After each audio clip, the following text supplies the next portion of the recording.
Alright, I just had to comfort my ego by building the IWAT letters on the mountain over there, simply to make it clear that this is the world that belongs to me, IWAT, as you probably had figured out by now.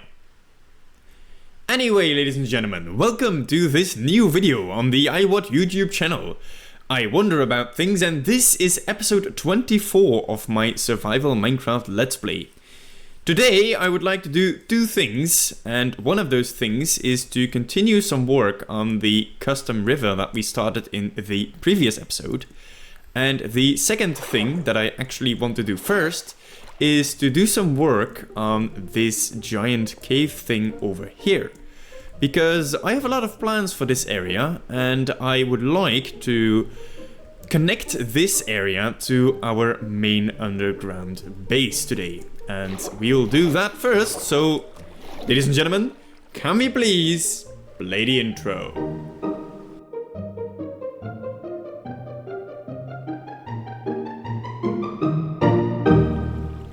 This cave has like two floors in its generation. We have like the ground level where we are right now, and then we have this top balcony-ish section. And I feel like if we connect our base to this cave, we should provide an entrance to both. So we should have some entrance on the bottom and some entrance on the top. And I've been measuring out somewhat how far away our base is that way somewhere. And I think I have the scale down now, so I know roughly how far we should build. However, I think it is much easier to build from the other side towards here, because I am not moving my base. And on this side we can, we can make it fit up to a couple blocks. So I think I'm going to go to my base and start on that side. Here's an interesting question for you. Right now we are at our underground base. More precisely, we are at our storage system. And the question is, in what direction do you think that cave actually is? Is it over there, or is it down the stairs towards the skeleton room? Or is it towards that direction where we built some stuff in the previous episode? I don't think this is that easy of a question to answer if you just watch my YouTube videos, but I'll tell you, it's in that direction. So this is the side that we are going to expand our base in today. And similar to something that I explained on that side at some point, I think we should obstruct the view with something over here. And I think today I would like to build a custom tree to obstruct the view over there. But first I am going to dig a room here to make some space to build some stuff. Oh, this is so satisfying. Watch this, watch this. I'm going to pick up all of these items. Oh, this is amazing. Oh my goodness, I should do this every day. Alright, so now we have this huge space to work with. This is roughly the scale that I think this build should be. And I've also already kind of figured out how I want to enter the giant cave. Because if we go up here, we come out on the top section, and if we go in that other one, we come into the bottom thing. However, this one lines up a little less nicely. Yeah, our box also collides with the cave on the top corner there, though I think that should be fine. And we can always just build something over top there anyway. So yeah, let's start building this thing, and I think that I first want to sort of figure out the framing, and I want to build a custom tree right in the middle of the room. The floor and the framing have been put in place. I decided to go with a grass floor because it's the easiest to build with, because you don't have to worry about lighting. And for the framing, I decided to go with birchwood and mud bricks. And this also kind of determines the layout of the room. And I decided to go with an almost symmetrical room. I think that's a very good way to describe it. Because, you know, that side, and that side look very similar. But then this side looks kind of a little bit different. And to be honest, I'm not entirely sure what I'm going to build on this side yet. I feel like we have to add a bubble column going up to the surface at some point, because actually if you are right here in this part of the base, it's kind of annoying if you want to go to the surface, so maybe we should add something to access the surface from here, and we can do that on this side. And the other two sides are, of course, you know, a way to the giant cave up there. Right now I'm going to build this tree in the middle that I've been talking about, and for that I want to use the pink cherry leaves. When it comes to building custom trees, I absolutely do not have any technique at all. Usually I just spam some blocks and hope it works. But very often I do in fact start with the wood first, and then I fill in the leaves afterwards, like I did right now. The leaves have been put in place, and this was a lot more difficult than I actually expected. And the problem with this is that this tree has to look good from like all angles, right? Because you can come in from the storage room, or you can come from the other side, and all of the angles, you're going to look at it from all of the different directions. And that means that it has to look good from all sides. You can't like have one sloppy side. And very often when you trim something specific on one side, it just looks a little bit off on the other side. And because of that, it took a lot of time actually to get this shape right. Though I'm not entirely sure if I'm going to keep it this way. Yeah, anyway, I think it's good enough. With trees, I feel like I still have to practice a little bit, because I always just do exactly the same tree. And I feel like I want to be able to create a couple more interesting custom tree variants. For example, I've seen like pictures online of people making a custom tree that is, what is the word for it? A lot more airy. Basically, you can see through the tree, if you understand what I mean with that. I always just spam leaves and hope it looks good. But I think this turned out okay, not amazing, but just good enough. I was messing around with some things here to try and decorate this passage from the storage system to this new room, and then I heard the iron golems in the iron farm, and I thought of something quirky to put here.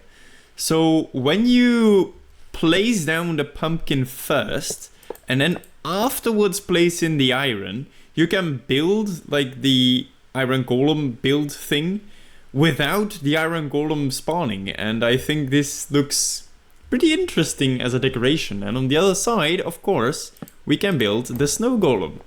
And I feel like I want to keep this because, oh dear, there is thunder, we should sleep. That thunder interrupted me. Yeah, so I like this decoration, I think this looks nice. Let's get a bed and let's sleep. I have built the walls of this room, and I decided to go with pink terracotta blocks because I thought that they would match well with the pink cherry leaves. I still have to fill in the ceiling and figure something out for the corners because I'm not sure what I'm going to build in the corners here. I think today I'm going to focus on these door things on the side actually. And I've also figured out what I want to build over here. So over here I want to build a bubble elevator to the surface. And over here I want to do a little redstone project in a second, where we have a, how do you call that actually? A farm where you just spam bone meal on crops and you get them immediately.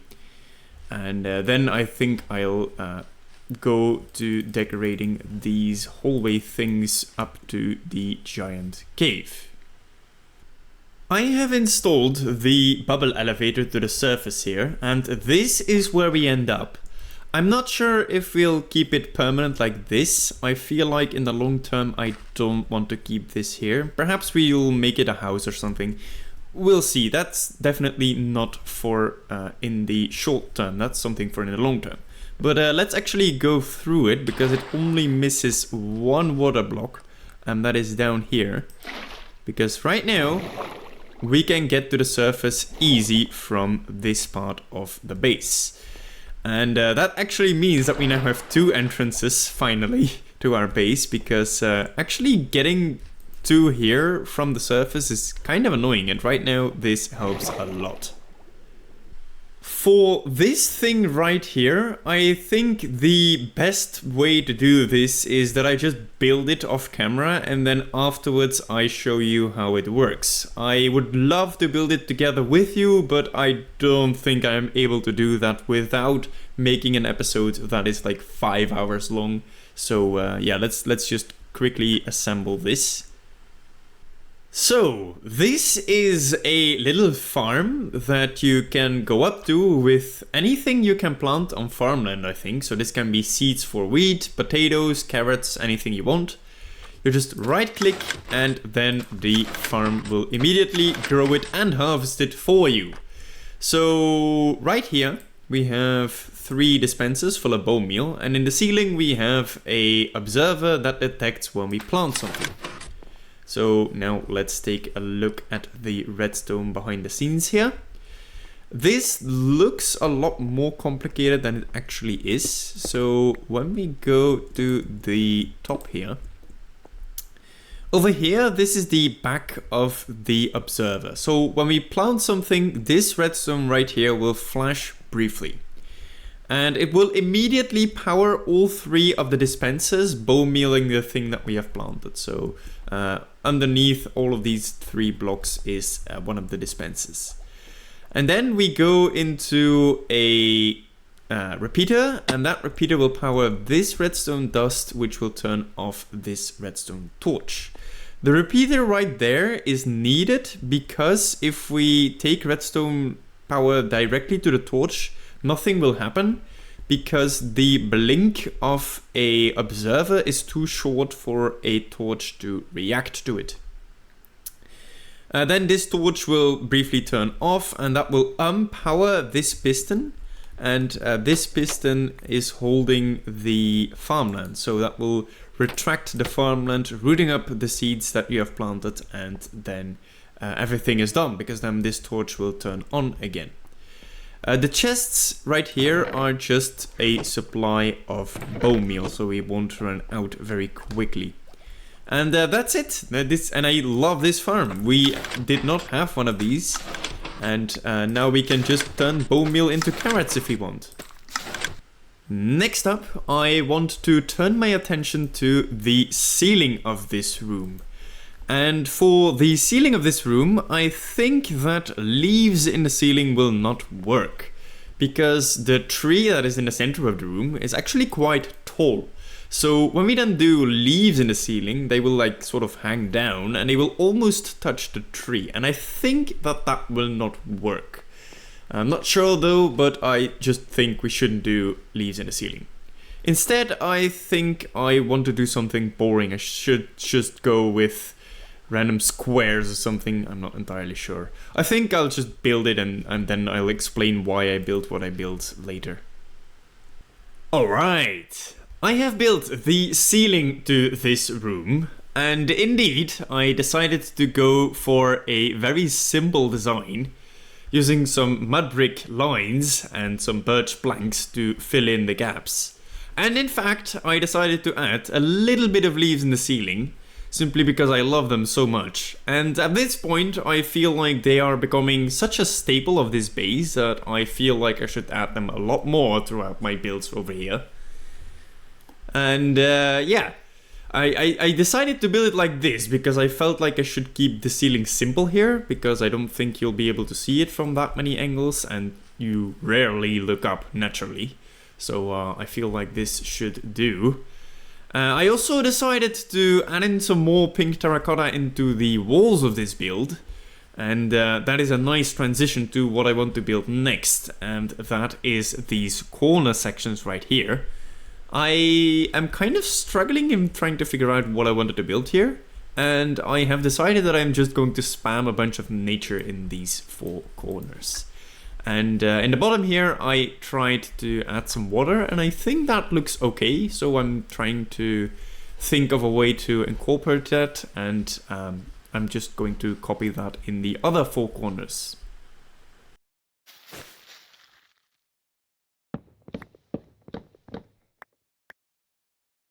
Alright, ladies and gentlemen, I have built some nature in the 4 corners, and I am really happy with how this looks. Somehow it makes the room feel cozy almost. Like, I can't really describe the feeling that I get from this, but it feels really nice that with this the room is now finished. I used a lot of these purple flower azalea leaves because I think they fit well with the color palette that we've going on. And I used some glowberries in the background on the wall to illuminate it a little bit more, because it was a little bit dark, especially on the top parts. It was more towards the dark side. On the bottom here we've added a lot of water, but it turns out that we only own 2 lily pads, and I actually wanted to add more, but we just ran out, and eventually when we get more I think I'll place them in later. Right. Is there something that I should talk about for building this? Yeah, there's not really that much that I can talk about. The leaves right here are like in stages. Like, I can't really describe what I mean by that, but you can see that like I have like different bushes. Like in this side there are 3, and over here there are a lot. There's 5 in here, and here there is only 4 like stages of leaves. I'm not entirely sure why, but it really helped me building that. Yeah. Now, next, let's focus finally on these stairway things. Alright, for the start of this staircase, I felt like I should transition to a different color, so I decided to use some blue terracotta. And I think this is a good start. We should still add like a flower pot or some decoration over here. But for this actual like stair part, I was thinking to use some crops as a decoration. Maybe some potatoes like on the side here. Like, what I mean is like have a thing over here on the side, for example like this, with some farmland and then some potatoes on top. I think that would look like kind of nice here. Also, I am going to focus on this one first, and then when this one is finished, I'm just going to copy whatever design we have over here and just paste it over here, because I think it would be very nice if they look very similar.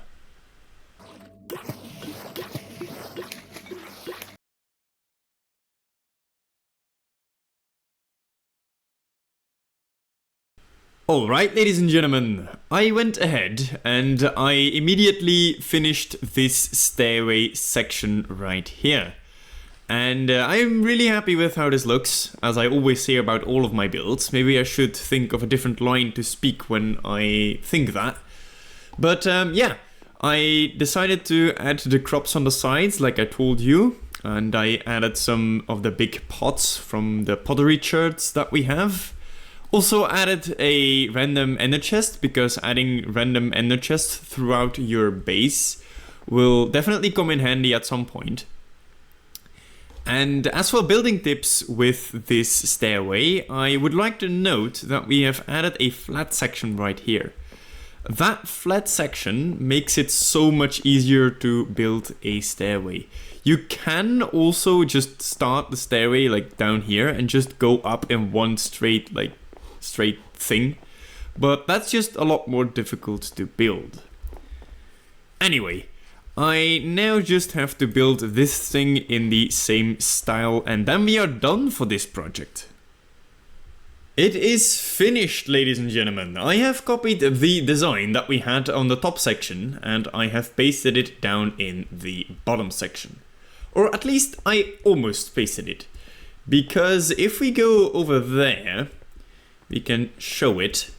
So this is the stairs like you are used to it. However, this time there's a corner in it, and that is once again made possible because we added a flat section in our stairs. And I decided to add this corner in here because the alignment when we went straight down was just a little bit awkward. Because as you can see right now, there are a couple of bits exposed right here that we shouldn't be able to see. And if we stay like relatively close to the walls of the cave, we can work with that. We can sort of make it fit. And right now, this is like the best we can do. And if we come straight down, it's a lot worse. And yeah, with that, ladies and gentlemen, I think we should move on to the next project, which is the custom river. I have marked out like the rough path that I would like to take with my custom river through the valley here with yellow wool blocks. And I think right now the thing that we should just do is start digging. I have a little bit of time that I can spend on this right now, and we'll see how far we'll get. I am not sure if I'm going to get to all the way over there today, and I don't think I'll be able to flood it today either. But right now I just feel like doing some digging. So anyway, I started digging, and while digging here I feel like there is some time to talk about a couple things. First thing, I would like to comment on something that I said last episode.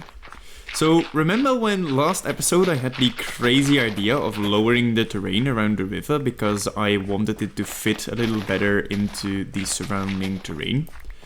Well, I halfway changed my mind on that, and the reason for that is if you look up pictures of like rivers in cities and villages, usually the water is in fact just a lot lower than like the level at which people walk.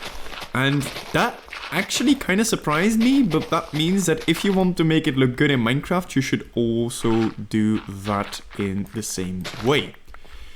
And actually, it seems like mining this out is going to be a lot quicker than I actually expected. So maybe we will actually finish this trench all the way till the end today. Story time! The other day I was in my room at home. I think I was studying back at the moment that this happened.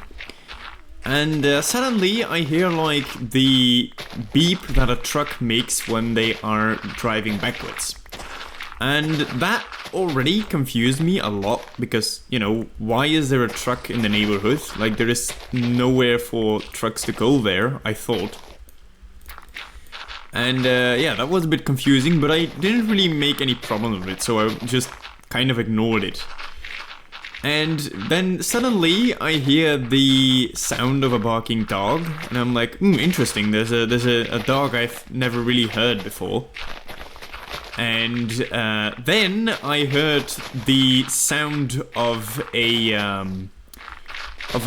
what do you call that sound in English? Like the sound that a rooster makes in the morning, like that. And then I was so confused because I was like, that's like so many different distinct sounds in like quick succession like that. I was like, what in tarnation is going on here? And then it went back to a truck beeping, and it took me a good 5 or 10 minutes to realize what was actually going on. So what was happening is, due to the layout of our house, I can hear all the sounds from our chimney outside very clearly in my room. And I think what happened is there was a bird that was mimicking all the sounds that he could find in our neighborhood. And that included all the things that I told you a moment ago, but also things like children playing. What else was there in his repertoire? He was really a fan of the truck beeping though. That was the sound he made the most. And you know, that was such a weird thing, hearing a sound mimicking bird like that. I knew that existed, but I was like, I have never heard that in real life. So that really felt like a very special thing to hear. And yeah, I told my mom and everyone like, oh, I heard this special bird at our house. I didn't see it, I heard it, because I figured that if I went outside I would somehow scare it and it would like fly away. But yeah, I just like heard it from a chimney. And then like a couple days later, like 3 or 4 days later, my mom comes to me and she's like, there's a parrot that went missing in our neighborhood, and I suspect that you have heard it, because the day it went missing is the day that you heard it. And yeah, that is a bit disappointing to me, because that means that I didn't hear a special bird, but I just probably heard that parrot. But it was an interesting experience nonetheless, because it takes really long for you to realize what is going on, because you just hear all of these noises and he's really good at mimicking them. So you can't really hear the difference between the actual noise and, you know, the noise that is produced by the bird. Anyway, I felt like sharing that story because it might be a little bit funny or like just interesting to you, so there we go. Ladies and gentlemen, I have dug a trench that starts over here at the part of the custom river that we built previously underneath the mountain, and it goes through the valley and it goes all the way connecting to the river that already existed over there. Let's walk alongside of it so you can see what I have done. Now, over here, this part of the trench is not nearly deep enough. Right now, what I did is I only used the shovel and I just excavated the dirt, basically. I couldn't be bothered doing the stone because in order to do that, I figured that it would be more efficient to move the beacon once or twice, because that will go a lot quicker, and to be honest, I couldn't be bothered doing that today. So that is why I postponed that to a later date. And here we are at the river that I am trying to connect to. Alright, I am really happy with the shape of the river that I got right now. It curves just the right amount, I think, for it to be good. Now, I already have a lot of ideas of things I want to build next to this river, so maybe I am a bit biased. Anyway, because I have decided to stop building at this custom river right now, I figured that this would be a very satisfying point to end the episode. And of course, that brings me to the fact of this episode. And the fact of this episode is about HTTP error codes. Now, most people are probably familiar with error code 404. That basically means that the website you are trying to reach does not exist, or at least cannot be found. Now, there exist a lot more error codes like that, and one of them is error code 418.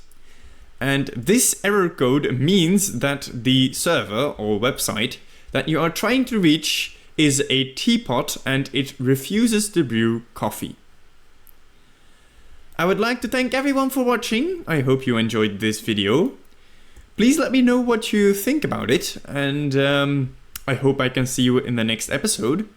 And as always, keep wondering.